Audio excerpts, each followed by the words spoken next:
And we should now be live. What a day, huh? Hello, Giants fans. I'll wait for you all to trickle in. Already 9 of you here. How's everyone doing? What's up? What's up? Say hey if you're here in the chat. Love to talk to you guys. I just went and updated the title for those of you who were disgruntled in the chat. You're welcome. It now says non exclusive franchise tag. So there's that. Fireplace Gaming, what's up, my friend? Thanks for tuning in. Hey guys, what do you think of the Daniel Jones extension? Comment down below. Obviously, you see from the title, we're gonna be talking about the Saquon Barkley contract, kind of doing like a live episode. It would be like a normal episode of Fireside Giants that you would see on the channel, but I'm just gonna do it live and let you guys talk to me while I do it. So we'll talk about Saquon Barkley, what the franchise tag for him means, Daniel Jones, what the contract extension means, all that. And if you guys want, we could talk about some free agents, some draft prospects as well. But I want to hear your thoughts down below. Let me know what you guys think of all of the Giants news we got today. There was a whole lot of it. A whole lot. I like what Caesar said. In Joe, we trust. I do trust in Joe Shane, and I really like the deal that he signed with Daniel Jones today. I thought that he structured it extremely well.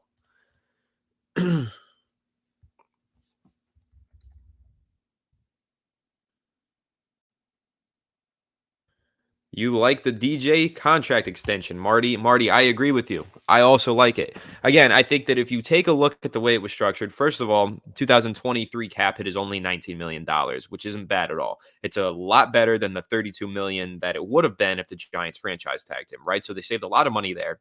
So the year one cap hit, super low. That's great. Giants can go into free agency and and hopefully get their CB2, hopefully get an LB1. I mean, you could sign a few defensive linemen with the money that they saved by lowering that cap hit instead of using the franchise tag on Daniel Jones. So, and then the other part about the contract that I really like, and I didn't have all the details when I recorded my episode earlier today, but it's only 82 million guaranteed across the first 2 years, which means that there's an out after 2 years. So if this whole thing crashes and burns and Daniel Jones doesn't live up to expectations, they can walk away from this in 2 years. That's it. That means there will only be about, I think the number was 82 through the first 2 years. There's your out. And then the last 2 years combined, 26 million in dead cap over those 2 years. Like, that's not bad at all, guys. That's not bad at all. That's really good. I mean, Giants can get out of that contract really easy, especially when you consider, guys, don't forget, the salary cap is projected to rise at like an astronomical rate over the next 4 years. So, funny enough, Giants signed them to a 4-year deal. The next 2 years in particular, boom, cap's going to go crazy. Over the 4 years, it's really going to go crazy. So, the Giants have the room to get this contract on their books. And listen, I know some of you might be saying it's a little too high. Bill, what's up, my man? DJ, a bit too high. Glad both back. Listen, you might consider the annual salary to be a little bit much, but it's the guaranteed contract. Like, the guaranteed money in the contract isn't that much. So if you guys saw my tweet prediction this morning, I actually did get it spot on. I said 4 years, $160 million, $40 million annually for Daniel Jones. That's exactly what he signed. So I predicted that. But in my prediction, where I was wrong is with the guaranteed money. I predicted $120 million in guaranteed money. And of course, it's only 82. It's somewhere around 95 in total, but it's 82 over the first 2 years. So if you're talking 95 rather than 120, basically, I thought that they would guarantee 3 years and out after three, and they can get, into that fourth season, get rid of him. But they structured it so that they can get out after 2 years, which I think is incredible. So you're talking 2024, 25. You're going into 2025 and you're saying goodbye to Daniel Jones if you need to. I mean, that doesn't cripple your franchise. Only 2 years of this quarterback. If he doesn't play well, it's just 2 years, guys. It's not 5 full years. It's not like it was a fully guaranteed contract like the one that Kirk Cousins signed or anything. It wasn't. And if you look at the guaranteed money, Daniel Jones getting less guaranteed money than Derek Carr. I mean, isn't that a steal? I'd say that's a steal. I don't know. I think it's a good contract. I think, again, the guaranteed money makes me like it a whole lot more, and the lowered cap hit in year one makes me like it even more. So I don't think that it's a bad deal. And if you're thinking that 40 million is too much, well, I just encourage you, go look at over the cap, go look at the rankings of quarterback salaries. This doesn't overpay Daniel Jones at all. He's placed above guys like Kirk Cousins, Jared Goff, Derek Carr, Geno Smith.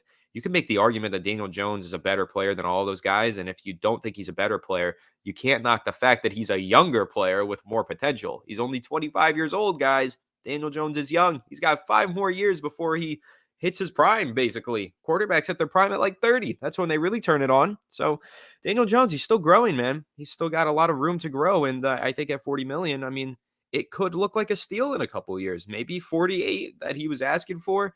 They might have to renegotiate it 2 years down the line and give him more guaranteed money and make it 48 a year. So who knows? I mean, listen, it's also possible he goes into this year, he gets injured. He barely plays. Or he goes into this year and he craps a bed and he only throws like 5 touchdown passes. I don't know. Anything is possible. But right now, what I like is that the Giants, they freed up a lot of cap space. So they signed Daniel Jones to this big contract, but they also gave him some space where they gave Joe Shane some space where he can go into this offseason and sign some players to help Daniel Jones find that success that will make that contract worth it. So that's the part that I really like. I think that the structuring of the contract was really well done. Now, we don't have the year-by-year cap hit, and we don't have all those numbers yet, but what I've seen so far, low guaranteed money, low cap hit in year one. I really like the way that it was structured. So my hat goes off. See, no hat today. Hats off to Joe Shane. I thought he did a pretty solid job structuring the deal at the very least. What's going on, Danny boy? How you doing, brother? Glad it got done. We can move forward now. I know, right? Oh my God. It was brutal every day. Just fans arguing about salary cap, Daniel Jones contract, the Saquon Barkley contract every single day. I got sick of it. Honestly, I got really sick of it, and I'm happy that it's over and that we could just move on and we have our quarterback. We don't have to worry about that stuff anymore. 2-year out as well. Yep. Just talked about that. It's huge. The fact that DJ contract is really only 2 years guaranteed is very convenient. Yes, absolutely it is. We just delved into that. We're going to dive into this in a second, Christian. Hope they can work a long-term deal for Saquon before free agency begins. That'll help with the cap space. It will. We'll dive into that in just a little bit. Hoping to get 2 first-rounders for Saquon. Keep dreaming, Dr. Pancake, because I'm sorry, I don't see that happening. Ideal long-term deal for Saquon as of numbers. Okay. All right, I could answer that. There isn't one. No, I'm just kidding. I don't know, guys. I think that with Saquon Barkley, what you really want is like, you want to pay him a maximum of 40 over 3 years, and I think you probably want, if you could somehow make it less than half of that guaranteed. I mean, all right, here's my prediction for the Saquon Barkley contract. I was good at predicting the Daniel Jones one. I said 4 for 160. So let's go over the Saquon Barkley one, and this will be my official prediction. I think he gets 13.5 per year. I'm not a math major. I'm a management major, business major, so I'm not that smart. So we're going to go ahead and use a calculator. That puts you at 40.5. Let's see. I'm going to say $41 over 3 years with 23 of it fully guaranteed. 23 of it guaranteed. And I think there's an out after the second season for Saquon Barkley. I think they're going to try and get him on a 3-year deal. And it lines up with Daniel Jones to where after 2 years, they can get out of it the same way that they can get out of the Daniel Jones deal, because those two are going to be tied for life. And if one fails, the other one probably also fails. And you probably want to move on from both of them, reboot, restart, start over, get a new quarterback, build a new weaponry for him. So I think it's going to be a 3-year deal for Saquon Barkley, and I think it's going to be an out after 2 years. You guys got to keep in mind it is the running back position. And yes, Saquon Barkley, you can argue he's one of the best running backs in the NFL, if not the best. Absolutely, you can make that argument. However, you also have to acknowledge he has dealt with a lot of injuries in his NFL career. A whole lot of them. He has been injured many, many times. So that's going to bring his asking price down. That's going to make the Giants not want to buy in for a 5-year deal. I mean, running backs don't usually get 5-year deals anyway, but it's not going to be a 4-year deal. It's definitely not going to be 5.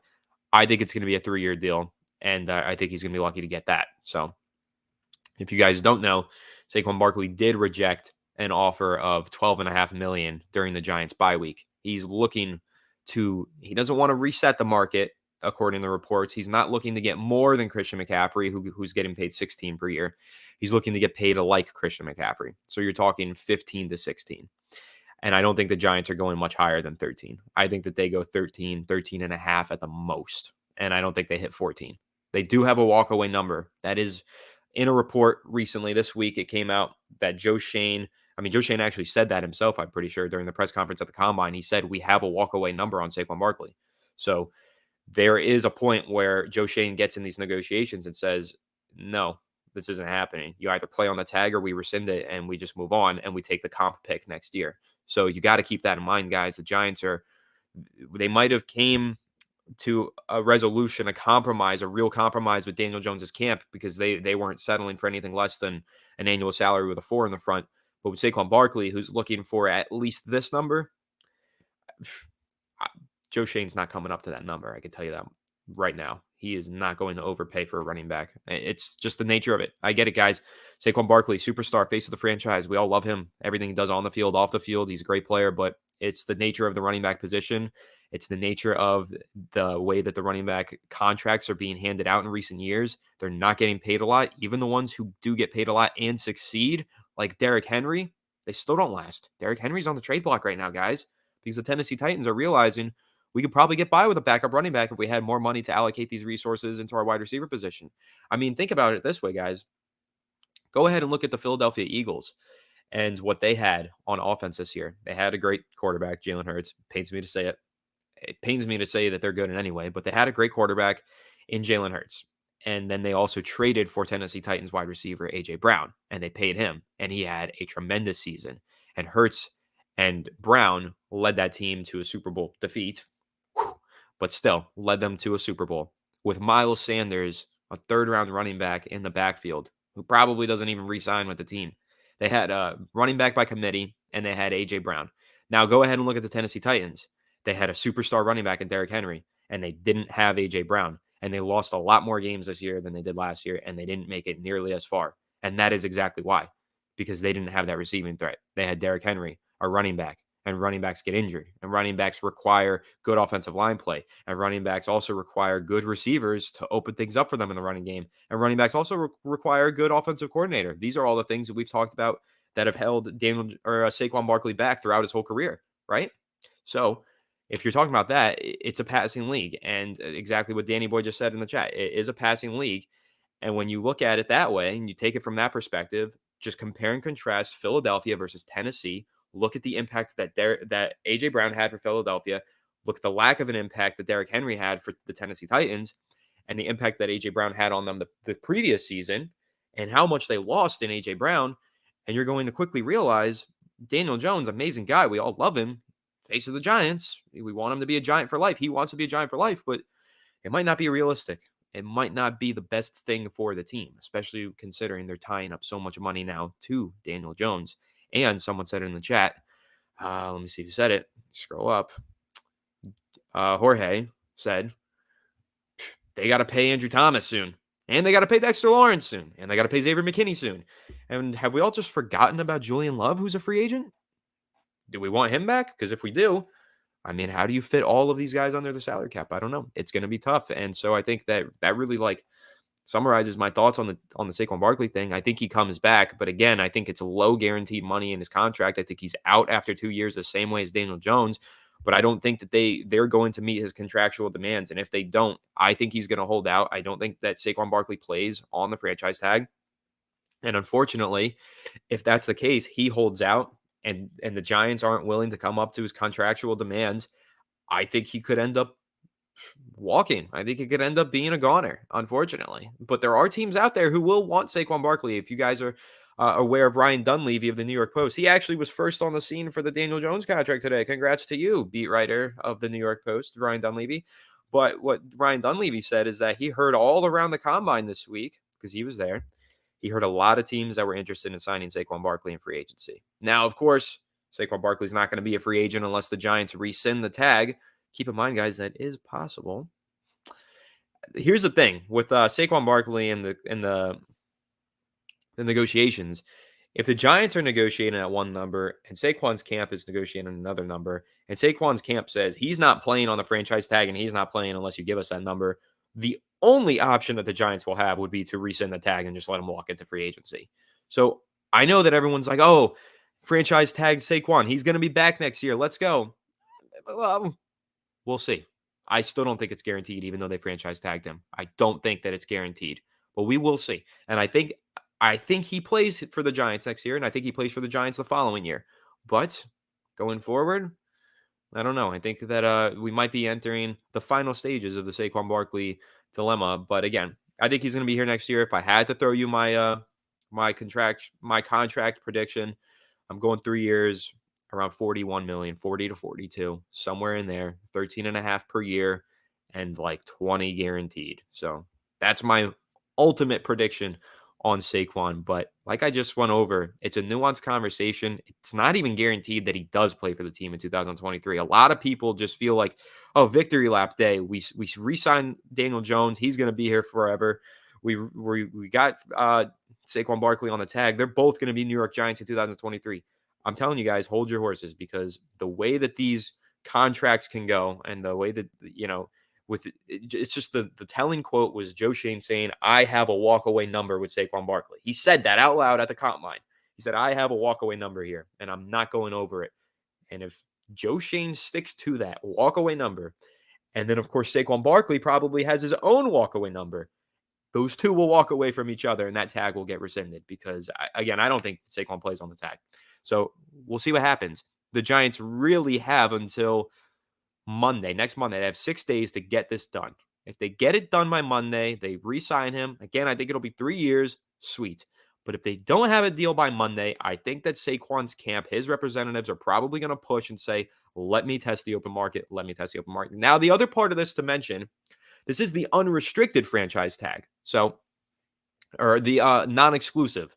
So Saquon Barkley is allowed to negotiate with other teams, and he is allowed to basically get a feeler on what his market value is. And so the part of it that Giants fans are really excited about, they're like, ooh, if Barkley agrees with another team, we get 2 first-round picks. That's never going to happen. Just throw that out. No team is trading 2 first-round picks for Saquon Barkley. The teams that are going to be trying to sign Saquon Barkley are teams like the Chicago Bears. They have a ton of cap space, and none of it's tied up to the future, and they need a superstar. The Chicago Bears own the first overall draft pick. They are not trading that for Saquon Barkley, okay? So no team is giving up those 2 first-round picks for Saquon Barkley.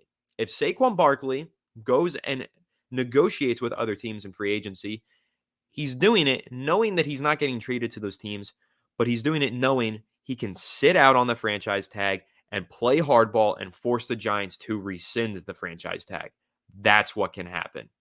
So keep that in mind. Saquon Barkley, yes, I think he's a New York Giant in 2023 and 2024, but I don't think it's guaranteed. And the 2 picks is never going to happen, guys. Get over that. The 2 first-round picks will never, ever happen. But again, there is a whole lot to this conversation here. All right, I'm going to dive back into the chat, see what you guys are saying, see what things I can respond to. Running back market is so big this year. Market value is not Saquon's favor, so I can see the number getting to 14. I don't think the Giants even hit 14. I think that 13.5 is their number. I don't know. 12.5 was their number at the bye week. He said no. I think he might regret that. Darius, good evening. How much money do we have for free agency now, Sam? Good question. So if it's true that we had 43-ish, and we're going to cut Kenny Galladay, so let's call it 50, minus 20, because it's like 19, so minus 20 for the Daniel Jones contract. His cap hit for the first year is supposed to be 19, 20 million. So you're at 30. Now you have to minus the full 10 from the Saquon Barkley franchise tag. So now you're at 20. So for free, if you're asking me how much money do we have for free agents, that's a different question than how much cap space do the Giants have. Because right now the Giants have 20 million in cap space going into the offseason. But at least 10 to 15 million of that has to be allocated towards their draft class. There is some wiggle room to that because they can go ahead and extend players down the road. They can designate the Galladay cut to be post June 1st. They'll free up like 13 million. So there's a lot of room for that.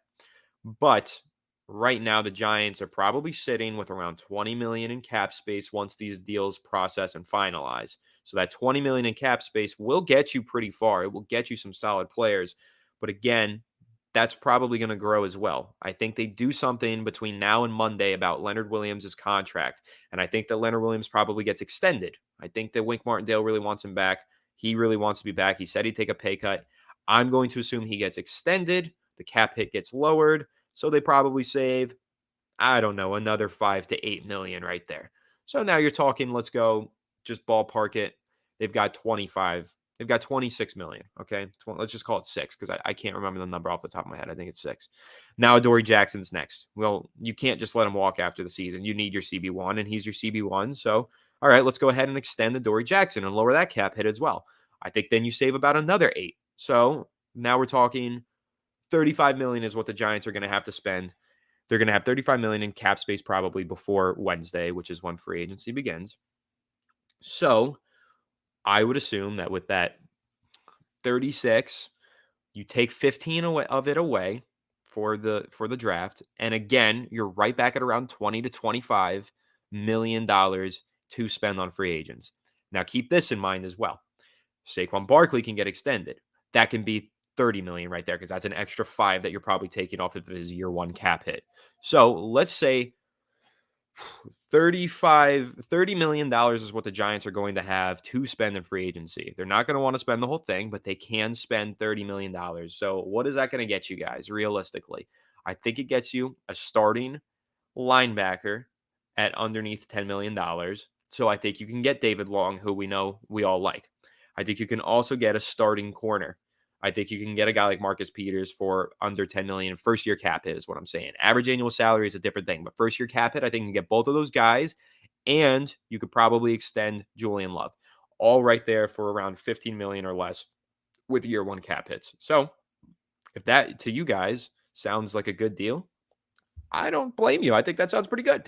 And you can also look at it this way. They could go no corner in free agency. They go OBJ, so there's your WR2 going into the season. Then round 1 of the draft, you go corner. And round 2, you go receiver. And then you have two good WR2s on your lineup. And then that probably creates you a pretty good offense because Saquon Barkley's back as well. So, yeah, there's many different options, and we're going to break them all down here on Fireside Giants. So make sure to subscribe if you're new. Please leave a like on the stream. Helps out a lot. And ring the bell so you don't miss an episode. But let's dive back into the chat, see what else. Would you rather trade for Hopkins or go the free agency route? I think free agency route so they can interview the player to get a better feel if the player fits our team. They can, the way that I understand it, they can interview DeAndre Hopkins before they trade for him. Because if you guys didn't see the news, Aaron Rodgers just had a fly-out meeting with the New York Jets ownership and front office. So they absolutely 1,000% can meet with Hopkins, I believe. Because if Aaron Rodgers is allowed to go do it, why can't Hopkins? So Giants can meet with Hopkins, but would I rather go Hopkins or the free agency route? I mean, Hopkins is better than anyone available in free agency, but if you want to have, more flexibility with your cap, I don't know. I mean, the Hopkins deal is pretty flexible, guys. I don't know if you guys realize this, but long term, Hopkins is he's going to I mean, he's old. He's in his 30s, guys. So probably free agency, but then again, I mean, the best wide receiver on the market this offseason, you guys know who it is, right? It's Odell Beckham Jr. So I want to go to the draft. Out of those two options, I want to go to the draft. So I want to get probably a WR2 or 3 from free agency. But I do want to draft someone no matter what in rounds 1 or 2 at the wide receiver position. All right, one sip of water, and I'm going to answer your question, Christian. As for free agency, would love a linebacker guard and CB2 opposite Adoree. I like let's see. Sutton's interesting. I have not seen a lot of people mention Cortland Sutton. Interesting. Those are your 3 needs. I think that those are probably my 3 needs as well. I think the Giants need to add. I think the number one thing. So here's the thing. I think with free agency, when you're going by here's the needs, you really need to see what the value is in free agency before you start addressing those needs. And the value is going to be on the interior of the defensive line, where the Giants do need a solid amount of depth. So they're going to have to go ahead and probably get someone on the defensive line in free agency. So they might spend a little bit more money there. I saw someone, I'm sorry, I missed it. Someone said that they think that free agency is going to be focused on the front 7. I kind of agree with you because there's a lot of talent in the front 7 on the market this offseason.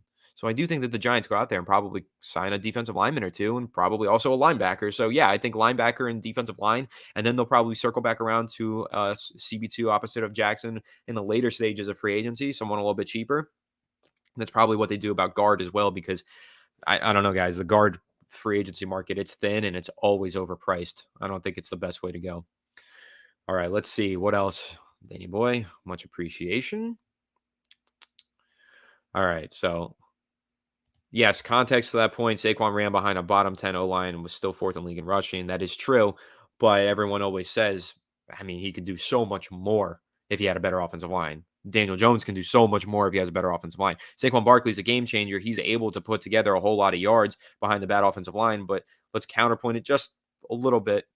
If not for the bad offensive line, don't you think Saquon would have been healthier some of these years? I don't know. It's you can make that argument as well. So no, I mean I get your point, and I think that I see both sides of it. But listen, the Giants have to keep Saquon Barkley probably, and they also have to improve the offensive line in front of him. Both things are true. That's really what it is at the end of the day. So we have Itoro. I'm sorry if I didn't say it correctly, but I think it's Itoro. I don't think we need Julian Love. And then right underneath him, Darius says, I think we need Julian Love. So do we need Julian Love or do we not? I want to hear it down below in the comment section. What do you guys think? Do we need Julian Love? Now, personally, do we need Julian Love? Well, need versus want, totally different.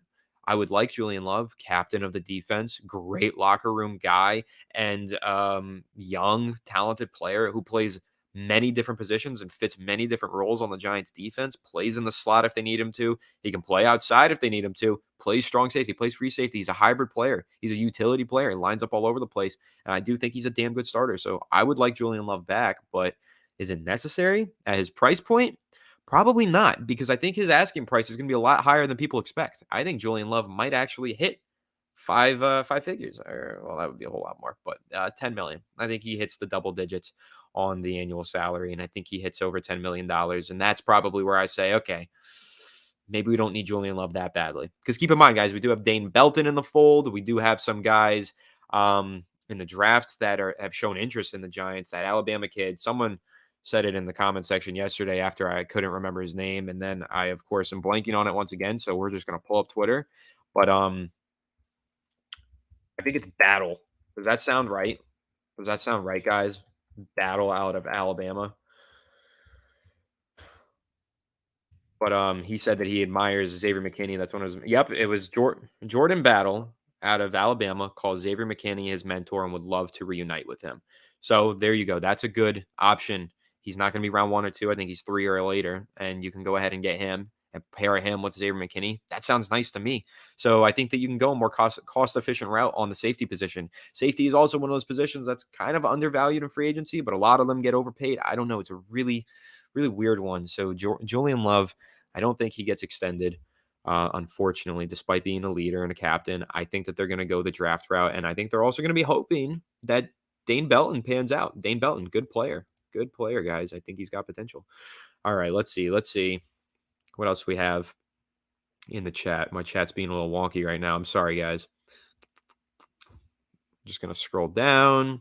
Speaking of safeties, getting Tony Jefferson back would be great for this defense, in my opinion. Yeah, I think Tony Jefferson played well at times. He's not starting level player, but he's good enough to give you reps, and he's a free agent too. So keep in mind that if the Giants want to add him back as some depth, we know that he's got the synergy with Wink Martindale. He's been with him many, many years throughout his career. So I think Tony Jefferson coming back would be great. I would love to see him back with the team for the right price. I mean, he's not going to get paid much anyway. So, yeah. Let's see. Barkley's not getting more than 14 million a year. He'd be lucky to get 14. I agree, dude. I don't think he gets 14. Matt, love you, Anthony. You got the best takes in the community. Thank you, my guy. Much appreciated. I try my best. You guys don't understand how hard I sit here and think about this team, putting together so much brain power. That little squirrel on the wheel is freaking running, guys. It's running fast, running like the Flash. So thank you. Your kind words, everybody, always means a lot to me. Keeps me eager and excited and hungry. Saquon will be a Giant for life. I think so. I do think they get the deal done. I just don't think it's going to be as much as Saquon Barkley wants it to be. I don't think he's going to be too happy about it. What? Okay, so this was in response to what if the 2 picks do happen? I'm sorry, man. They're just not. No one's going to trade 2 first-round picks for Saquon. I don't know what team needs a running back that badly. Everybody's got a decent backup running back, so I think no one's giving up 2 first-round picks for Saquon. Unfortunately. Let's see. Let's see. But if they did, if you want to speak just purely hypothetically, if someone gave up 2 first-round picks for Saquon Barkley, you absolutely take that deal if you're the New York Giants, and you have an absolute field day in the next 2 draft classes because you have 2 first-round picks plus your franchise quarterback lockdown. Whew. Oh my God, that would be glorious. Whew. I would love that. Hmm. No running back is getting 40 million. Well, across 3 years they will on average annual, but guaranteed, absolutely freaking not. You're right. Saquon did say he'd be upset if he was franchise tagged. That is true. Um, I probably shouldn't have put that one on the screen, but I agree. I would hate to see Lamar Jackson playing in Washington. I love Lamar Jackson.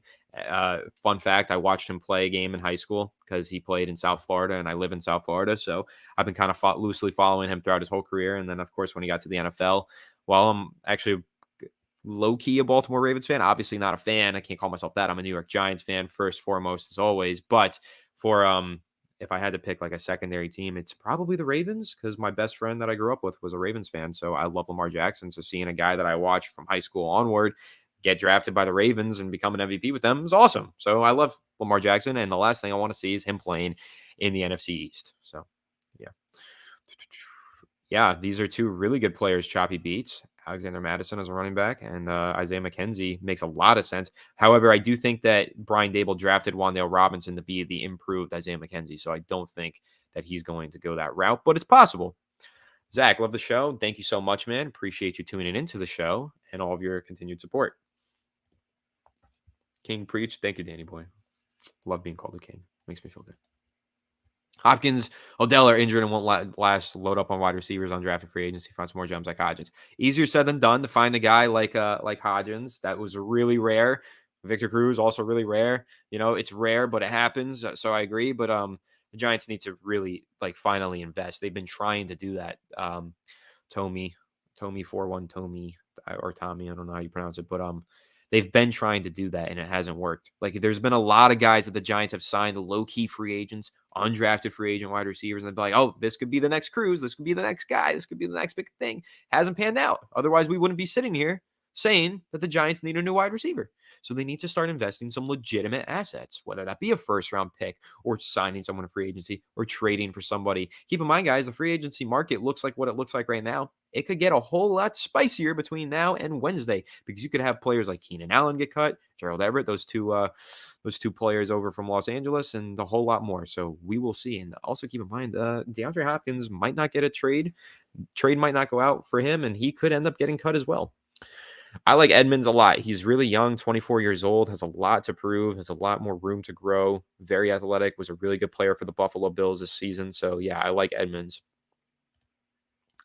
100% correct. O-line is to blame for 100% of his injuries. I wouldn't say 100%, King Chris, of Saquon Barkley's injuries were due to the offensive line because I think about that one. I mean, you could argue that it was because wear and tear. So, okay, here's where I agree with you in a way because Saquon Barkley had such a bad offensive line, and on that play versus Chicago where he tore his ACL, he bounced it out. He didn't have to do that. He could have just fallen forward and taken a yard or two, but he was getting frustrated because for the first 2 weeks of the season, there were no rushing lanes. He was getting hit in the backfield so much, so he tried to be the superhero. He tried to make the home run play, so he bounced it outside when he didn't need to, and he ended up fighting too hard for extra yardage, and he planted wrong, and he did tear his ACL in a contact injury. So yes, that is kind of the offensive line's fault because they never gave him rushing lanes, so he could never trust his running lanes. And so he kept bouncing it out and put his body in harm's way and risk his body. But at the same time, Saquon Barkley has learned from that experience. He didn't get injured this year because he didn't do that as much. And that's something the Giants fans complain about. He doesn't bounce it out. He doesn't make those home run plays. He's not as explosive as he was. Well, if he was that explosive, he might hurt himself again because that's what got him there. So I don't know. It's interesting, but A420 Trigger Man, the title is not clickbait. Saquon Barkley was hit with the non-exclusive franchise tag today. That is true. That is a true title. And if you want to go online and read about it, there are many articles that will corroborate that claim. Giants do not want Julian Love clearly. They will interview Antonio Johnson and other late round safeties. I don't think that's true. I do think that they want Julian Love. I just think they want him for the right price, and that's always the thing. All right, hold on. Let me get down here because I saw this. I got to respond to Tuto. I love you, my man. Literally, you are my best friend in the world. You're here every week when I do these live streams. I sit here, I talk to the chat, and then you throw me a donation, and all of a sudden I have a breath of fresh air, a second breath. I get a second wind because I sit here and I talk so much, and I lose my breath. But then you bring it right back to me, Tuto. Massive salutes and respects to Big Boss Tony and all diehard Giants fans in the chat. Greetings from Rome. Forget about it. Of course, Tuto. Thanks for coming by once again. We love you over here, man. Let's see. What else? Antonio Pierce was the last solid linebacker we had. It's god awful watching tight ends kill us. Yeah, no doubt. I totally 1000% agree with you. It's been awful watching the tight ends kill us. Jason Witten back in the day. I mean, that was just crazy, right? Just crazy how good Jason Witten turned into every time he played the Giants. Turned into the best freaking tight end ever. But yeah, the Giants definitely need a linebacker. Hopefully someone that can cover. But if not, more safety depth is the key to that. I think that Julian Love being re-signed and then adding another safety, that could be the key to the stopping the tight end. So I don't know. Many options. Eric Kendricks for $13 million a year. I like Eric Kendricks. I don't know about that price point considering the other guys available in free agency. Kendricks are really good, a little bit old. And $13 million is a lot for a linebacker. Sorry. At that age. And so I would rather go with someone a little bit younger and cheaper, personally. Doesn't want to play in a state to take out his pay. I'm sorry, I don't remember what that was in response to. They have enough running backs over in Dallas, Dr. Pancake. They just franchise tagged a running back of their own, Tony Pollard. So, yeah. Tony, where's my partner in crime? Alex is not able to do the nighttime live streams, so I take those, and I usually like to bring people on. If you guys are interested in joining the live stream, the offer is always available to you. Send me a DM on Twitter right here, Anthony_Rivardo. You send me a DM. If I see it while I'm recording, I'm more than happy to bring fans on and talk with me face-to-face virtually right here. So let me know. You can be my partner in crime for about 10 minutes. Let's see.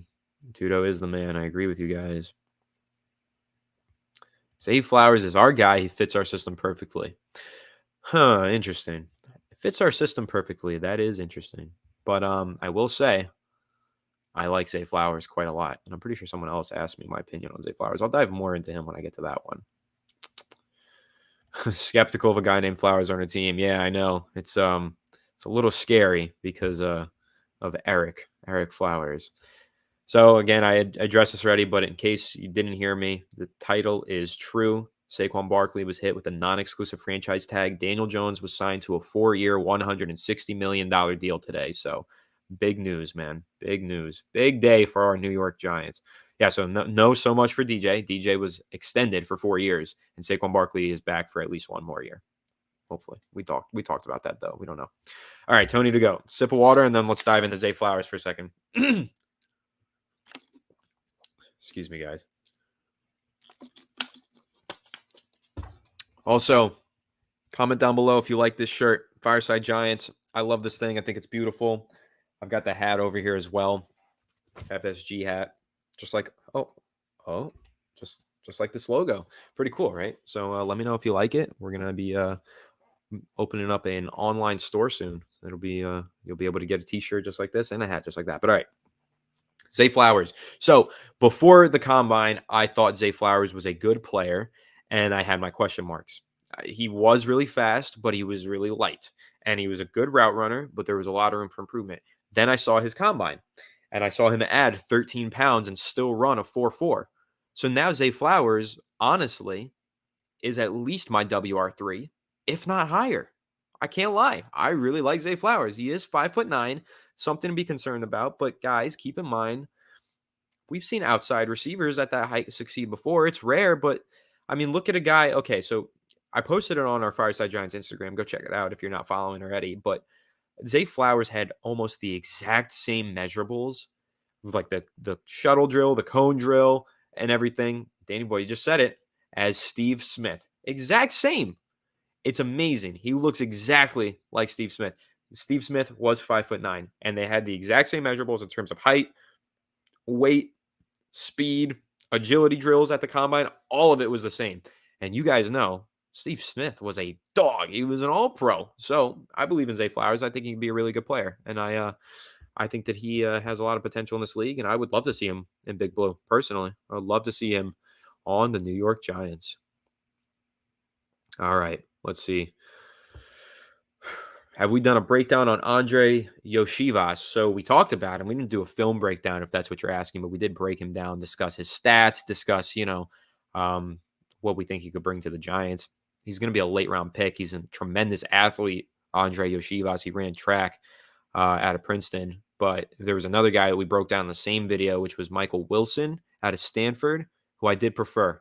I liked him a little bit more than Yoshivas, but I think he's projected to go higher than Yoshivas. But listen, if Yoshivas is there in like round 5 or 6, I mean, hell yeah, you take a chance on a guy like that because he's got all the tools and traits to be molded. He's a very moldable piece of clay. So we'll see. Does he have the hands? Yeah, I think that Zay Flowers has good hands. You know what? I can pull up the stats on it if you would like. Let's go ahead. Let me see what his drop rate was. We can pull that up right now. I am happy to give you as much info as possible, my good friends. Let's see. On the PFF big board, wide receiver, Zay Flowers. Wow. Oof. They dropped Jordan Addison down their rankings quite a bit, huh? He didn't have the best combine, guys. He didn't. All right. So Zay Flowers had a drop rate of 10%, and he had 9 drops in 2022. That's not the best. That is kind of a higher number than I would have liked to see. So let's compare that to some of these other guys, though. Jordan Addison's drop rate was 3%. Nice. And he had 2 drops in 2022.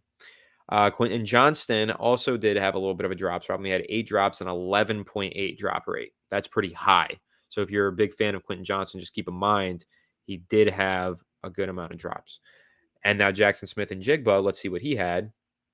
Oh, well, it's a 2022 stat because, of course, he didn't play. So, okay, we can't get the info on that one, unfortunately, unless we pull up the draft guide. Let's see. Maybe I can get that open for you guys. How many catches? On Zay Flowers, how many catches did he have? Let's take a look. Zay Flowers had 78 receptions and 9 drops. So, yeah, not the best ratio there, in my opinion. Can Zay play on the outside like he says? So, I think yes, but you probably don't want him to. He's going to be better in the slot because of his height. He's just going to be better across the middle of the field. He's going to be a freaking dog. I'll call myself. He's going to be a freaking dog across the middle of the field. He's going to be strong as hell. He's 183 pounds. He already looked strong, even though he was really light. He was 170 in college. He looked pretty strong. He's going to be a dog over the middle of the field, drag routes, dig routes, crossers, post routes. Zay Flowers is going to feast on that stuff, and he's very fast, 4.4 speed. I mean, dude, he had a great combine, and I'm very impressed with him, and I think he's going to be a good player. Can he play on the outside? Yeah, I think so, on the Z. Not the X. He's not going to be your on the line of scrimmage, get past press coverage on a down-by-down basis, but from the Z, yeah, I think that he can make an impact and be an outside guy. I don't know if he will be, but I think he could be. Tony to go. Thank you so much for the donation, my friend. Love the podcast. Big fan. Much love. What is your opinion on Trenton Simpson from Clemson? I love Trenton Simpson. I think he's my number 1 linebacker in this class. Does he make a lot of sense for the Giants? I think that's debatable just because he's a hybrid.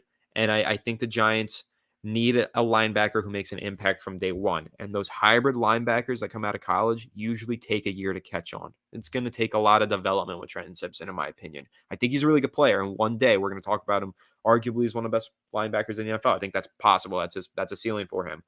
But he's going to take some time to develop, and the Giants cannot wait for a linebacker to develop right now. They freaking need somebody to make an impact immediately. So if you sign someone and then you draft Trenton Simpson, hell yeah, I like it. But Simpson's going to go pretty early. He could go at the back end of the first round at 25, or he could go early second. I don't think he makes it to 57, but if he's on the board, shoot, yeah, take him. All right. Kane Chris talking about Zay Flowers. He gets open. That's what DJ needs. Yes. So that is why I like Zay Flowers. I think he's a really good route runner, but he also is very good at making contested catches. Not necessarily going up there high pointing. He's not Randy Moss. Okay. He's 5'9". All right. But he makes those contested grabs. He's got a guy on his back, or there's someone right across from him over the middle of the field. He's not afraid. He's going to make that grab, and he's going to eat that contact. So total beast there. Zay Flowers, he does get open. He makes some tough grabs. He's a baller. He's a gamer. He's just a dog, dude. I like the way he plays. I like Zay Flowers, man. here's an update I'm going to give you guys. You ready for this? Oh man, you guys are going to be freaked out. So I've been talking all off season long. Who's my number one wide receiver in the draft class? Comment it down below. As soon as I ask this question, go to the chat, go, Tony's WR1 is blank. And I already know you all know who it is. It is Jordan Addison. No, it was. I'm moving it. I'm moving it, guys. I'm sorry. I was very unimpressed with Jordan Addison's combine, and I was a little disappointed. I thought, so here's my thing with Jordan Addison. I knew he wasn't going to run a fast 40 time. That didn't worry me too much. I thought that the 4.49 was kind of what I expected, but I thought it was going to be a little bit faster, to be completely honest with you. I thought it was going to be 4.45. 4.49 was really low. And then you take a look at the fact that so let's look at a guy like Zay Flowers who weighed 170 pounds and then came into the combine at 183, but didn't lose that speed.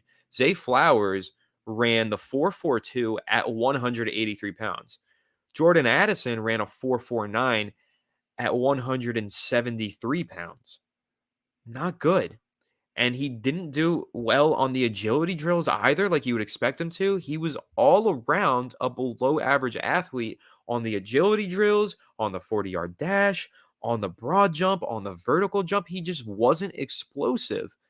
And it's surprising because I thought he was pretty explosive coming in and out of his breaks on his routes on his film at USC that I watched. But I don't know. I think here's the thing, guys. Like, look at what Jackson Smith and Jigba did in college and how his route running was so obvious. You're like, this guy is so shifty, he's so explosive out of his routes. And then you see him post like special numbers on the 3-cone, 6.57 3-cone, a 3.93 second short shuttle. I mean, dude, that was absurd. Jackson Smith and Jigba looked like an elite wide receiver at the combine, the same way that he looked in college. So now you have the feeling that he's going to be an elite wide receiver, right? Like he's going to be really good. I think he's limited. His ceiling isn't super high because he doesn't have the vertical speed, but he's got that route running and the explosiveness that shows up in his traits, in his measurements at the combine.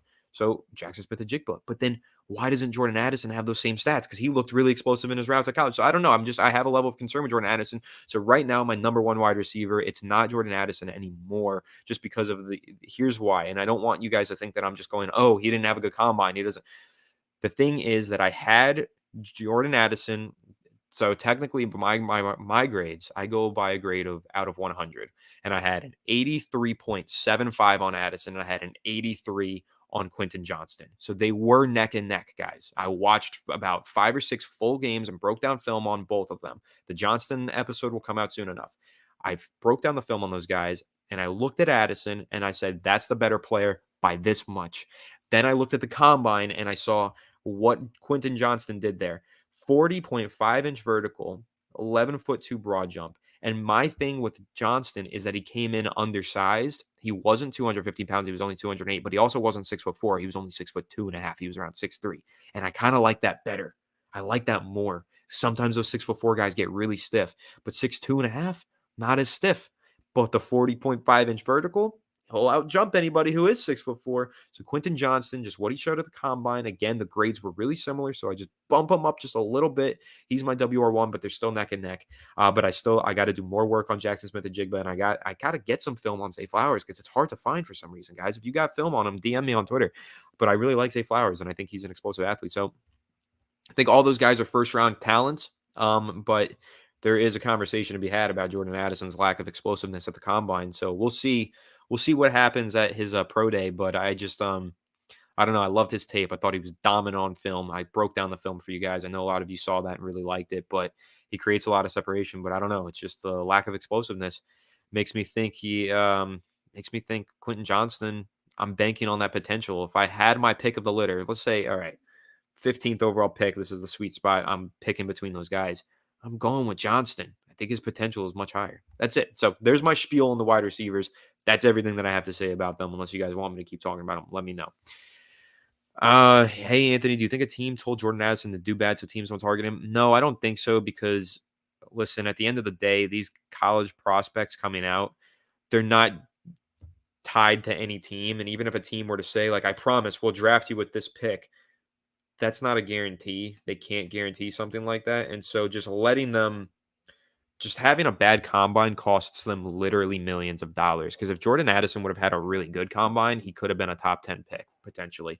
Now you're talking about a top 30 pick. And the difference in that is millions of dollars. And so there's no way that he would listen to a team that told him to do bad and just take a lower salary to play for a different team. These guys, when they come out of college, I mean, they're college kids. I'm a college kid. I want more money. They want more money. We all want more money in life. And those guys aren't really in a position to say no to more money. They're just hoping to get drafted as high as possible. So, what's my take on the cornerbacks? So, I'm really focused on all the free agency work, the Giants content surrounding Daniel Jones, Saquon Barkley. So, I haven't fully dived deep into the deep end on the corners, but I will pull up a few and I'll talk about them and I'll tell you who I like because I think it's a really strong class this year. So, this freaking PFF guide, man. Okay, Witherspoon, he's going to go too high, right? He's not even going to be an option for the Giants. Joey Porter Jr., 6'2", 198 pounds, out of Penn State. Him, I really like. If he's on the board at 25, I do consider Joey Porter Jr. I think Penn State products are always really solid. I really like Penn State players, and I think that 6'2", 198, he's very strong. 34-inch arms. He's perfect to play press coverage, man coverage at the NFL level. He's a redshirt junior. He's only 22.6. He's not too old. Perfect player for the Giants if they're going cornerback in the first round. I like Joey Porter Jr. All right. Deontay Banks. Next up, another press man, big, strong guy, 6'2", 205 pounds. He ran a 4.35 with a 42-inch vertical and 11'4". Yeah, he's a first-round prospect and another guy that I would be totally happy with the Giants taking. Maryland's cornerback Deontay Banks, I would like him in the first round. Some of these other guys, though, let's see, later rounds. Keely Ringo, I like 6'2", 210, another player who I think could fit well in the Giants scheme. With these cornerbacks, my thing is there's a lot of them that you're going to say, yeah, I like these cornerbacks, but maybe they don't fit. A lot of these guys do. A lot of these guys possess that frame that Wink Martindale's looking for. So here's my thing. If I'm Wink Martindale and I'm, with the Giants and the Giants are going into the draft and they're saying, okay, let's look at some first round cornerbacks. I'm Wink Martindale. I'm saying, okay, we can get a first round cornerback, but don't get me anybody under 6 foot tall. Don't get me anybody that's sub 6 feet.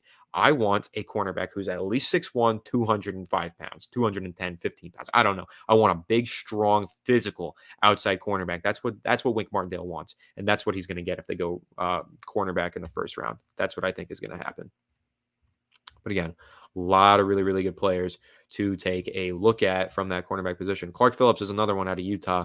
That he is 5'10", 183, but another player, later on that could make sense for the Giants. Fireplace agrees with me. He would love Joey Porter Jr., but he can't see him falling to 25. I could. I think cornerbacks a lot of the time slip. We'll see. I don't know. It'll be interesting to see how that shapes out, but I would like to see that. Danny Boy, you're right. Jordan Addison, he did a little bit fumble the bag.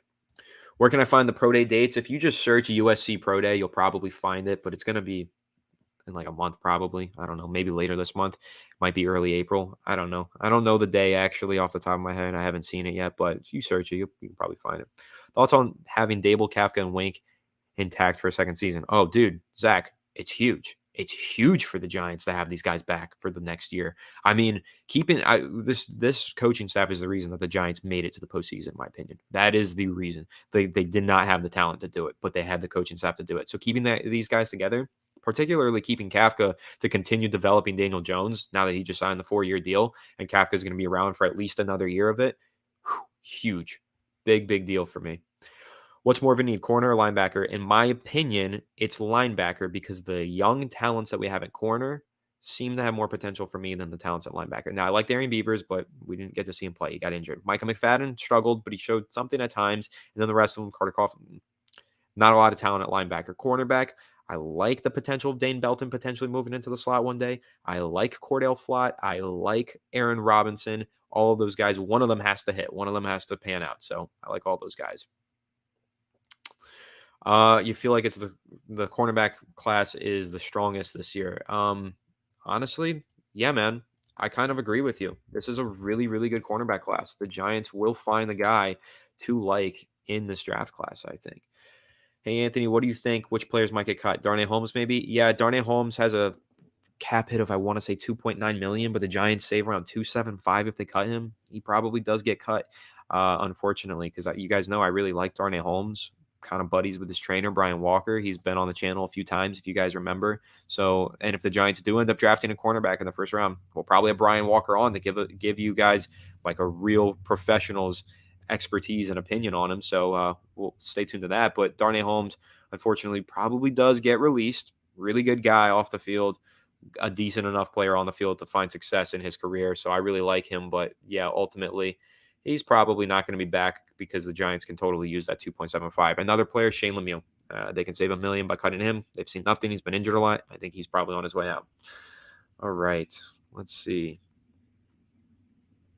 Yeah, Joey Porter Jr. like that. Do you think Arch Manning is going to be more agile out of the Manning family? I mean, dude, that's not really a it's not a high bar to hurdle, right? I mean, Peyton Manning had cinder blocks on his feet. Eli Manning wasn't much better. Yeah, Arch Manning, younger guy. It's more of an emphasis on running in the modern game. He is going to be the more agile of the three for 1,000%. Archie Manning, the grandfather of the group, he actually was pretty agile. If you go and look back at his playing days on the New Orleans Saints, he ran around quite a lot. But I think that it's Arch Manning's. He's a special talent right now, and we'll see what he develops into. But I think he's going to be good. Buffalo going to try and get Barkley? I doubt it, man. Can't see it happening. What do I think of Quentin Johnson saying he can see himself in that big blue, especially since Addison said Steelers come get me. Well, Addison also said that he would love to play for the Giants because he's not shy of the bright lights because he saw them in Los Angeles. So the combine speak, the stuff that those players say, they're just doing it because they want to get paid. They want to get drafted high. That's all it is, guys. So don't read too much into it. Quentin Johnson, of course, he's going to say he would like to be in big blue because he wore it in high school. Yeah, I mean, he's going to say that. But if they said, oh, could you see yourself in Eagles green? He would have said, of course, they're a great team. He's going to say yes, no matter what. So, but yeah, I would love to see Quentin Johnson in big blue. I think that he would be a great player for us. I do. He's got a lot of potential. Let's see. Have I looked through the free agent linebackers? Yeah, I have. And you know what? Let's just go ahead and take a look at, the free agency list, and we can go ahead and I'll give you my thoughts on some of these top guys at that position. Why not? Linebacker is definitely a big need. Levante David, don't even think about it, guys. I don't see it happening. He's going to get paid too much.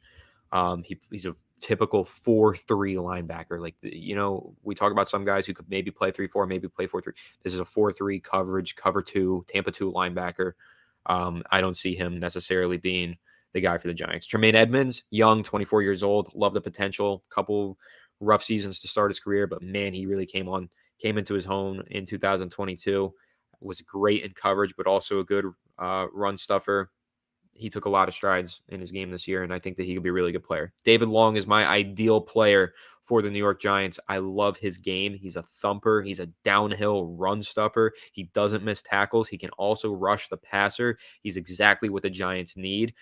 So I would love to see David Long be the guy that the Giants sign, and I think that he could be had underneath $10 million per year. Bobby Wagner, I would love to see him on the Giants. He's literally one of the greatest linebackers in NFL history, but I don't know. He's old. He might get paid a lot. He wants to go to a win-now team. It's up to him whether or not he considers the Giants to be that. So we shall see.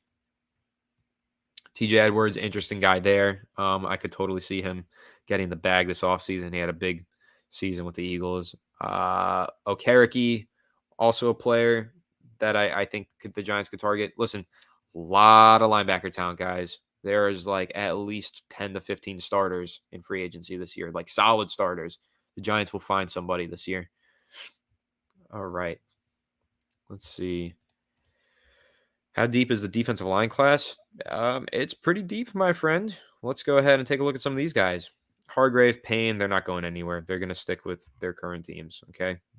Payne already has, I think. I think he got the tag. Dalvin Tomlinson, he could be an option for the Giants free agency, legitimately. Sheldon Rankins, it'll be very cheap. They could totally get him as solid depth. If you want to talk about just depth, there's guys down here. Poona Ford is good depth. Oh, wow. They project a pretty low contract for Fletcher Cox. He's not leaving anyway. Akeem Hicks is great depth. Great depth down on the bottom. Wow. Jerry Tillery just never panned out, huh, guys? He had so much potential. All right. So, do Barkley got a new deal? I think he will. Yeah, I think he signs a 3-year deal soon enough. Who are my top 3 free agent linebackers? David Long is my favorite fit for the Giants. I think if I'm going by talent, though, Bobby Wagner is obviously the most talented of the group. Hold on, my head's spinning, guys. I've been talking for almost an hour now. Let's look at them again. Wagner's the most talented. Then Levante David's the most talented. Levante David, I'm not even considering for the Giants. It won't happen, guys. He's gonna be too much money. Of the guys realistic for the Giants, Tremaine Edmonds actually might be the most expensive because he's young, but at least he's a long-term solution. These other guys are veterans. But David Long is my number one pick for the Giants. Then I'm going Tremaine Edmonds number 2. Then Bobby Wagner number 3. Addison might be our Devontae Smith. What do you think about that? So, yes, he totally could be. That is my pro comp for Addison. They're both great route runners, separators. They don't necessarily have sub 4.4 speed. They don't. They're pretty slow. But I think if we were able to pull up the numbers on Devontae Smith's agility drills like the cone and shuttle, he probably blew them out. So that's just where I get a little bit weird about it, and I get skeptical of Addison. But yeah, that's my pro comp. You turn on the film, they look a lot similar. Look very, very similar. Yeah, Eric Kendricks. I'm not super crazy about Eric Kendricks to the Giants. Like, I am, but no, you know what? Actually, I am. I take that back. I don't even know why I said that. I take it back. Okay, Eric Kendricks makes perfect sense for the Giants, actually, when you sit and think about it for 2 seconds longer than I did originally, because Eric Kendricks probably doesn't get paid a whole lot because he's getting really old. So it's going to be a cheap 1-year deal. And if you guys didn't know, he has a connection to the Giants coaching staff because our defensive line coach, Andre Patterson, is formerly the assistant head coach and the co-defensive coordinator of the Minnesota Vikings. So he will probably say, Kendricks, come over here. We'll coach you good. We'll get you in a good spot for cheap. You can play out the last year or 2 of your career here on a low-cost contract, but you're still a good player. So can we get Aziz's brother in the second? I think we could, but I don't know if the Giants go edge rusher that early on. I think it's possible, but I don't know if they go with Aziz or BJ Ojolari in the second. He also might fall into the third, guys. He's not necessarily like, I don't know. He's not like the most sought after prospect because BJ Ojolari has his flaws. He's not the best run defender. He's got a lot of room to improve. But here's the thing with BJ Ojolari and why I would love to pair him with Aziz is because Aziz and Kayvon remain your edge one on each side. But when you need that designated pass rusher, that guy who comes in on third down and just runs after the quarterback with fresh legs, BJ Ojolari is perfect for that. He's got a lot of speed, a lot of flexibility. That's exactly who you want in that role. So I think that BJ Ojolari would actually be a great fit for the New York Giants. If they can get him in round 3, I'm all in on it. I would go ahead and do it. Yeah, Eric Kendricks is a solid bridge linebacker. So what I want to say, though, is when I said, I would love to see him get signed by the Giants this offseason, that doesn't prevent me from going into the draft in round 2 or something and drafting a linebacker. It's just you need more than one. This is such an interesting question. Which one of the top wide receivers in the draft reminds you of Justin Jefferson? Okay, so that is such an interesting question. I think you have to say Jackson Smith-Njigba just because his route running and his ability to get dirty over the middle of the field. But then there's also guys like Jordan Addison, who's such a good separator, and so is Justin Jefferson. But yeah, I think I'd go Jackson Smith-Njigba. I think I'd go with him. But nobody. Yeah, Danny Boy. Nobody. Nobody reminds me of Justin Jefferson. Justin Jefferson is a rare breed, honestly. Okay, how do I feel about taking a chance on Jalen Carter if he falls to the second? Jalen Carter made a very stupid mistake, and he could get punished pretty severely for it. Okay, that's flat out.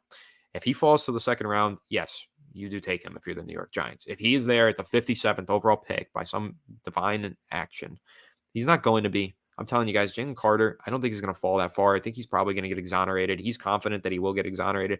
I think that he ends up getting signed drafted in the first round, probably still in the top 20 picks. But if he does fall to round 2, hell yeah, I would go ahead and take Jalen Carter, no doubt. On that defensive line, Jalen Carter, Dexter Lawrence, Leonard Williams, that's the best defensive line in football if he reaches his potential and becomes the defensive lineman people expect him to be at the next level. Are you afraid of the tag of Saquon Barkley on the tag? We'll just avoid injury. Andrew Fish, thanks so much for the donation. But Andrew, to answer your question, I do think Saquon Barkley is going to avoid playing on the tag. I don't think he plays on it, and injuries do have a lot to do with that. I don't think he's going to risk the injury. Again, there's always a chance that the tag gets rescinded because it's a non-exclusive franchise tag. He can negotiate with other teams. Those teams aren't going to give up those 2 first-round picks, but Saquon can say, listen, I'm going to sit out, and I'm going to get my money. It's either going to be from you, this season, or I'm going to sit out and get it next season. And the Giants are probably going to be like, okay, my bad. We'll just let you go. Unfortunately, that's probably how it goes. Think we could get Marcus Peters, Chris Blades? Yeah, I do. And I think that he makes a lot of sense for the Giants. Veteran guy, outside press cornerback, has familiarity with Wink Martindale. If he comes cheap, I'm okay with it. He's not the best player, but a CB2 or 3, hopefully. I mean, yeah, Marcus Peters makes a lot of sense. All right, rumor has it Giants are signing Odell to a 3-year or $3 million, $1 deal. $3 million 1-year deal. Wow, you see, guys, once I hit that 1 hour mark, start to go kaput. Shernado, I don't think that's going to happen, man. Odell's going to ask for a whole lot more money, but I do have to say there's a lot of conversation about OBJ and the Giants and how they're still interested and probably going to be looking to sign him in free agency. So keep an eye on it. I think it could totally happen. All right. So you've asked me this a couple times, Raz. Thoughts on Cedric Tillman, wide receiver from Tennessee? I know a lot about Jalen Hyatt. I don't know enough about Cedric Tillman to give you my full analysis on him. It'll come soon enough. I think I'm gonna go ahead and all right, here's something for the chat. Let me know down below, guys. Would you guys like to see me do more like quick under 10-minute solo videos where I just rank the top 10 receivers in the draft or rank the top 10 cornerbacks? Would you like to see me do that? Let me know right now. This is something I have to run by Alex, see what our content schedule is going to look like. But if that's something you want to see me do, let me know down in the chat right now if you would like me to do a lot more of those. Because if you guys want me to just stick with the, long form podcast episodes where Alex and I give our opinions on guys, or I could really dive and go one by one and give you like the full top 10 at each position if you really wanted me to get into the rankings. So I'm seeing some yeses. All right, cool. So I'll talk to Alex about that, and hopefully we'll go ahead and get into that. And yeah, I'm happy to give you guys my rankings soon enough. Danny boy, damn, Ant, time for a shot. Past time. Past time, but it is a Tuesday, so it's a little too soon. Gotta wait till Wednesday. Can we deep dive into the cornerback class? Steven, good to see you, man. I haven't seen you all night. Yeah, we can totally deep dive into that. There are so many cornerbacks in this year's class, man. It is so much. Like, there's a lot of talent. So I would love to go over that. Fernando Elmeo, you're the only person to say my name correctly first try. My teachers couldn't even get it right. You the man. I got you, my man. No problem. I'm glad that I got it right. Listen, I got the Daniel Jones contract right. I'm taking victory laps on that one, guys. 4 years, $160 million. I literally woke up, I went on my little run, and then I came out and I was like, you know what? This is the Daniel Jones contract. Tweet. I was 1,000% correct. I wasn't right about the guaranteed money, but man, I guess I'm right about some things, guys. I do have good opinions and good ideas. All right, so I'm glad that you guys would like to see me. Oh, and include pros and cons. Yeah, if I go by the one-on-one, I wouldn't just rank them. I'd give you like 3 pros, 3 cons for each player. Something like that is probably what I would do. So, and I try and put graphics on the screen and everything. I want to dive into more stuff like that, but it's tough. I do a lot of the writing too, editing for videos. I got a whole lot on my plate, guys, so it's going to be tough. Once I graduate, I'm going to really dive in. So stay tuned. It's going to be really fun stuff. Saquon might Le'Veon Bell us. Yeah, but look at how that worked out for Le'Veon Bell, dude. Didn't work out. Do I think Danny was overpaid? No. So I actually don't. And I'm going to go ahead and pull up here quarterback contracts and salaries. Here's why I don't think he was overpaid. All right. So let's look at the average annual salary of quarterbacks.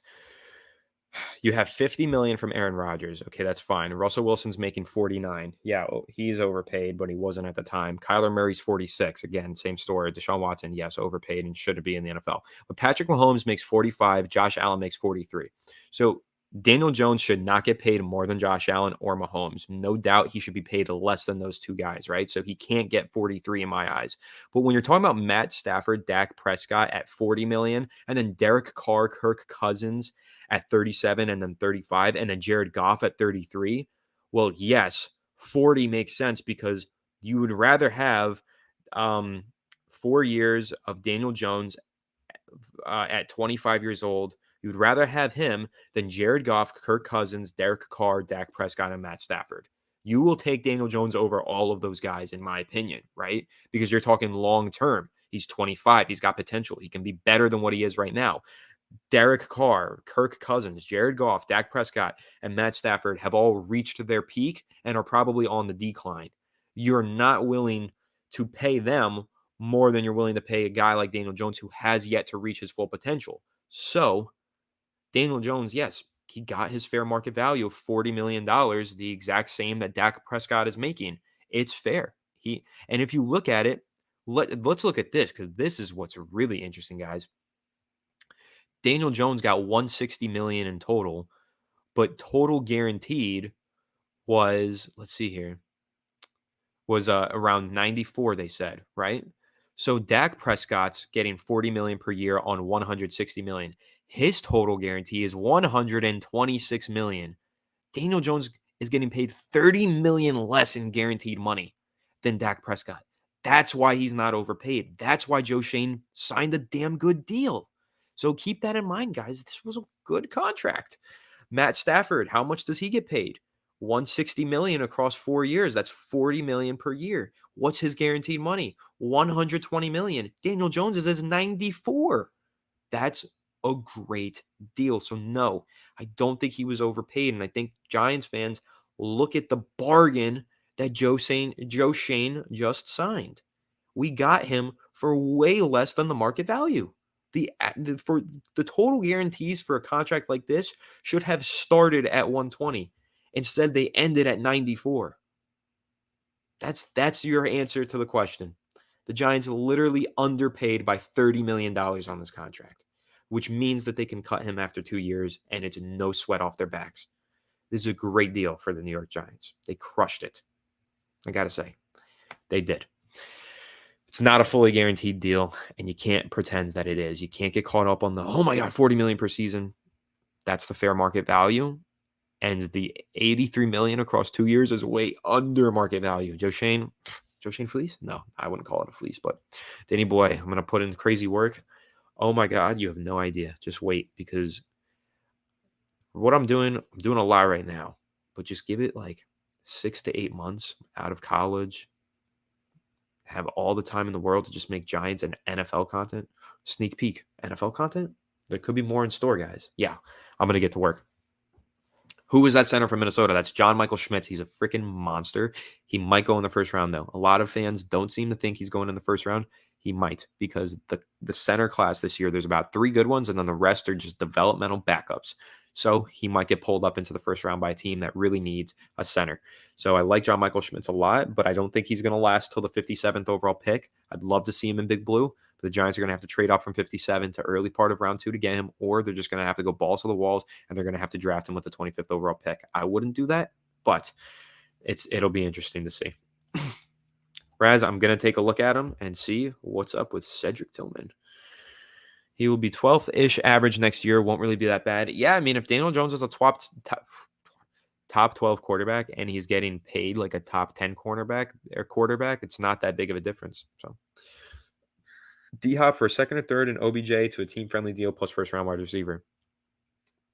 Dude, that sounds fire. I mean, how can you go wrong there? If you land Quentin Johnston in the first round and then you get D-Hop for a third-round pick and you sign OBJ, overnight, Daniel Jones is gonna light it up with that, I think. I hope.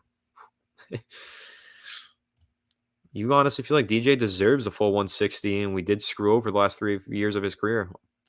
Dude, yeah, the Giants have definitely done Daniel Jones dirty between all the different offensive coordinators that they've given him. It's a whole lot. I don't think he was deserving of a full 160 guaranteed, but listen, I like the contract. It was great.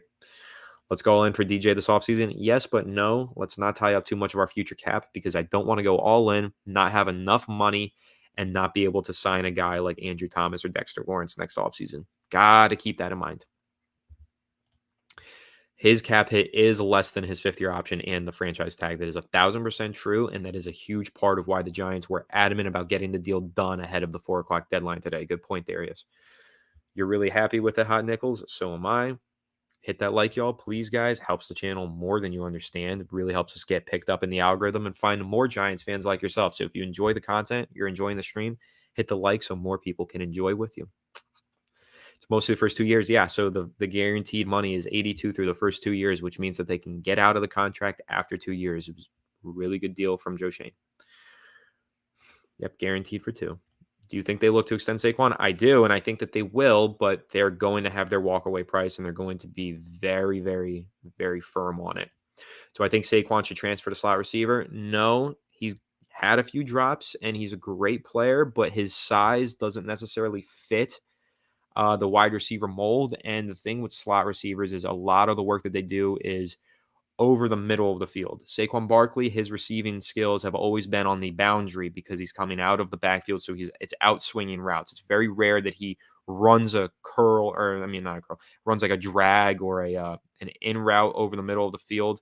So I don't think that he's going to go ahead and get any moves to the slot receiver spot. He's a great player, but he's not as good of a route runner as you would want a slot receiver to be, and he's too bulky. He's a running back. He's perfectly built on a lap to play running back.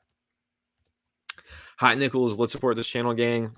Thank you, Hot Nickels. That means a lot. Thank you, everybody. Hit the like. Do you think we extend Saquon? So, yes, I think Saquon Barkley gets extended, and I'll dive fully into this for you, Hot Nickels. Thank you so much for the donation. I broke it down earlier, but I'll break it down once again. If I had to give you my contract prediction for Saquon Barkley, here it is. I'm going to pull out the calculator again. Sorry, guys, it's late. 41 million across 3 years. And if you're going to break down what that is on average annually, it's 13.6. I think that's what he gets, a little bit over 13.5 million, but there's no way that number hits 14 in my mind. I think that the Giants get him for around 13.5. And I think that the guaranteed money is also a key part of it. We just talked about how important that was for the Daniel Jones contract.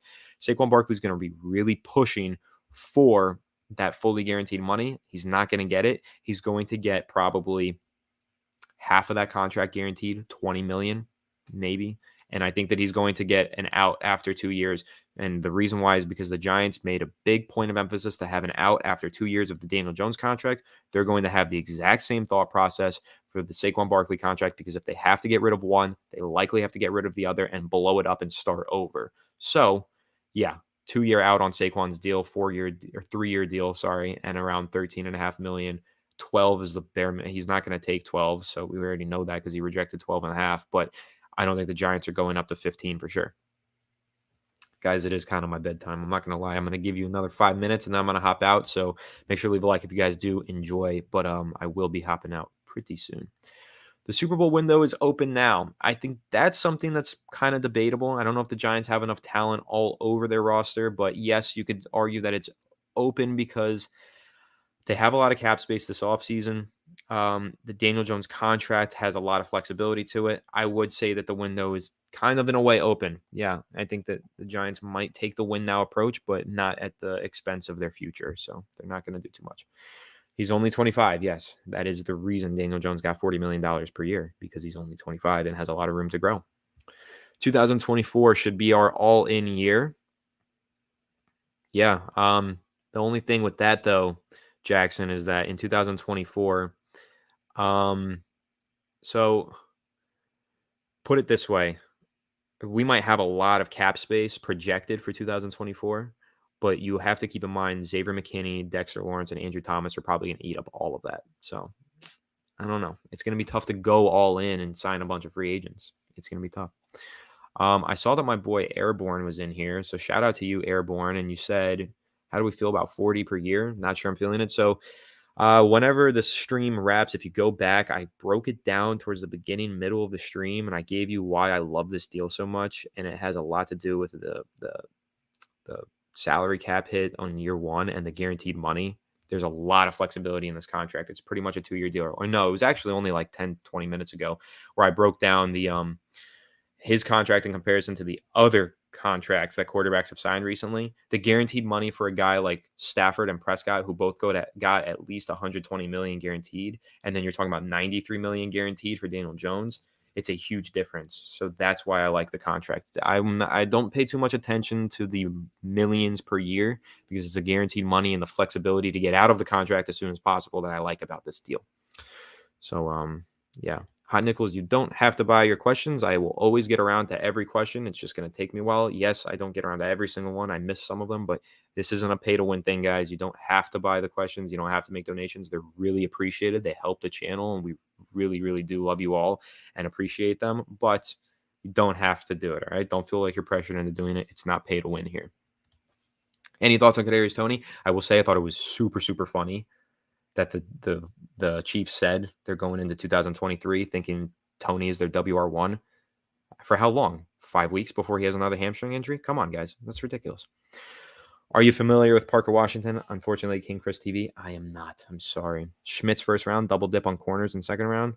I don't know. I think it's tough. I think that center isn't necessarily one of our top 3 positions of need, and I think that there's going to be better linebacker, cornerback, and receiver prospects in the first round that I would take in the first round. So I think that's kind of the deal. Yeah, they are tying them at the hip. That is right. That's what I've been saying. I like that a lot. What's the cap looking like next year? We have a lot of space, but it's going to dry up really quickly. Again, they got to extend a lot of these players. Will Evan Neal really make the Andrew Thomas jump? Okay, so Jackson, will he make the Andrew Thomas jump? That's not likely. That was like historic. That was unreal, the jump that Andrew Thomas took. But will he take a jump? Yes, he'll make a jump. He'll get better for sure. I believe that. And if he doesn't, I think that the Giants, this staff will be a lot smarter than the previous staff. They'll move him to guard way sooner than they tried to do anything with Eric Flowers. So there will be a lot of room to grow for Evan Neal, and I think he will. But the Andrew Thomas jump, will he be one of the best offensive tackles in the NFL? You can't guarantee something like that. So I don't know. I hope he does. It's possible, but that was rare, and I don't know. I feel like it's been 20 years since I popped in here. Only had a second, but your faith will be good copium for me. Airborne, we miss you, my friend. We really do. Come back. Come hang out with us some more. I hope you're still in here. If you are, hello, my friend. We do miss you. Come back and hang out with us. I know. I thought that the wide receiver one thing for Kadarius Toney was really funny. I'm not going to lie. I thought it was very, very funny. Blue Wrench Gang. I'd have to. Oh, man. How do I give someone a blue wrench? I don't know. I don't know how to do that. I'm sorry. I would give you one. I forgot how to do it. I think I have to go on to yeah, I know how to do it, actually. Let me see if anybody being in Blue Wrench Gang. How do you guys feel about being added as some moderators? I think a couple of you are probably deserving, like my boy Steven. Standard moderator. Blue Wrench Gang? You just got the blue wrench, my friend. Yeah, Steven, you've been here for so long. You're deserving of the blue wrench. For sure. You have been here in like all these live streams for the last 2 years. Fireplace. Absolutely. You get a blue wrench, my man. Giants should sign me as a wide receiver. Have you guys seen my hands? Have you seen how good of a receiver I truly am? So here's a funny thing. I'm a really good route runner. I blew my knee recently. I had a partial tear. I think it was in my ACL, but I didn't get the MRI. But I just got it recently. I'm getting my results back tomorrow, actually. I'm getting something done on my knee tomorrow, and we'll see how that goes. But I used to be a really, really good route runner. Like no one could guard me on that flag football field. But then I transitioned to quarterback, and I became an absolute superstar intramural flag football quarterback. I can't even begin to tell you guys how good I was at that at my school. So you don't believe me? All right, that's fine. But I got the tape to prove it. DM me on Twitter if you want to see it. There's some highlights out there. I'm pretty damn good. I'll show you one day. We'll do some creative content on Fireside Giants, and I will become the next OBJ of the Giants community. Not as controversial, but as talented of a receiver. And then I will show you that I could throw some dimes as well. Why do I think the Giants passed on Lamar for Daniel Jones? So here is exactly the reason why, Kevin. We just talked about the guaranteed money that the Giants gave Daniel Jones, and it was only around 94 in total, 82 across the first 2 years, then get out of that deal really easy. Lamar Jackson is hoping to get somewhere around $200 million in guaranteed money. That's it. That's the reason. That's why the Giants don't want anything to do with it. They'd much rather have the flexibility to get out of the Daniel Jones contract after 2 years than be tied to Lamar Jackson, who they don't know. He's not part of their system. He's never played for them. Rather than being tied to him for the next 5 years, fully guaranteed. Nah, that would have been an interesting move. I can't even say it would have been a bad move because I love Lamar Jackson, but that's the reason why. It's guaranteed money. That's what it comes down to. Shep going somewhere in free agency. I think he comes back. Shepard going to the XFL. I don't think so, man. I think he'll be back with the Giants. I really do. Let's get any wide receiver 4. Take that over Kenny Galladay. I got this, man. I got this. Bye, Kenny. I got this. I would love to. Fernando, it would be really great to see me playing for the Giants. It'd be a great comeback, come up story. Giants creator signed by the Giants. Give me a chance. Joe Shane. I'll give you my phone number. I'll do a tryout. I've got this, man. I'm a good player. I promise. Yeah, I might need to hit the weight room a little bit more. I hit it a little bit, got a little something going, but I'm not particularly in shape like these NFL athletes. Man, this stream got long today, guys. Holy cow. I don't know why. I just haven't ended it. Kevin Davis, I love you too. I knew what you meant, Steven. I knew you were talking about me and my superb route running abilities and my ability to throw some absolute dimes. All right, guys. I think we're gonna cut the stream here. It's getting a little late. I got a movie to watch. I got some cookies to eat. That's the reason I can't be in the NFL. I've been eating a little too much. But yeah, we're gonna wrap it here. Hey, Anthony, why is Barkley tagged? Well, they didn't get a deal done in time for the deadline, and he's asking for a lot of money, and the Giants aren't trying to spend a lot of money. No, I'm actually not seeing Creed 3. I'm going to watch a movie at home. I might rewatch the Rocky movies to get ready for Creed 3, but I do plan on seeing that sometime this week.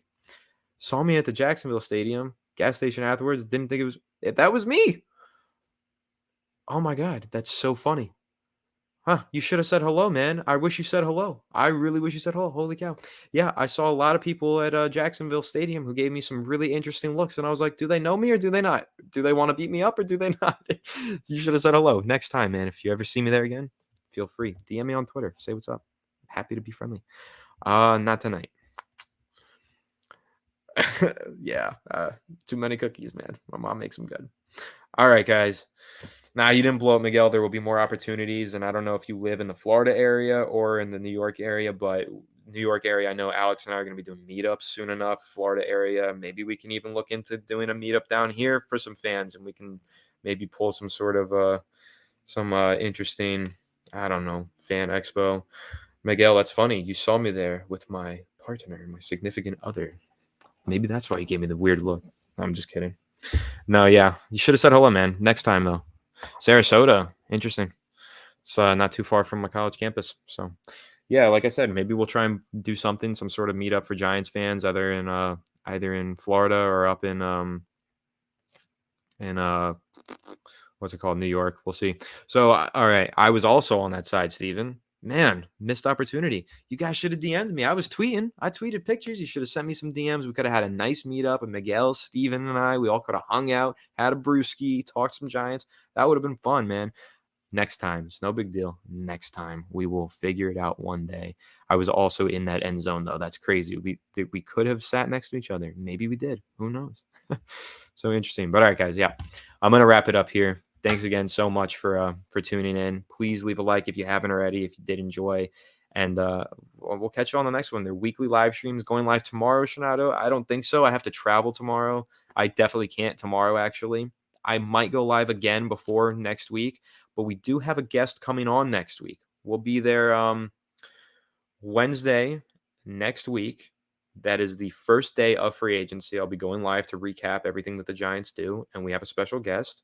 Some of you may know him from this channel a very long time ago. Mike Too Nice said he will be joining me, and we'll be talking some Giants. So stay tuned for that. It's going to be a lot of fun. And of course, stay tuned to the Giants, Fireside Giants channel. It's going to be uploading tomorrow, every single day. All the New York Giants updates coming your way. So make sure to subscribe and ring the bell so you don't miss a single episode. Please leave a like if you enjoyed. And again, thanks so much for your support and for tuning into the stream. It was a lot of fun.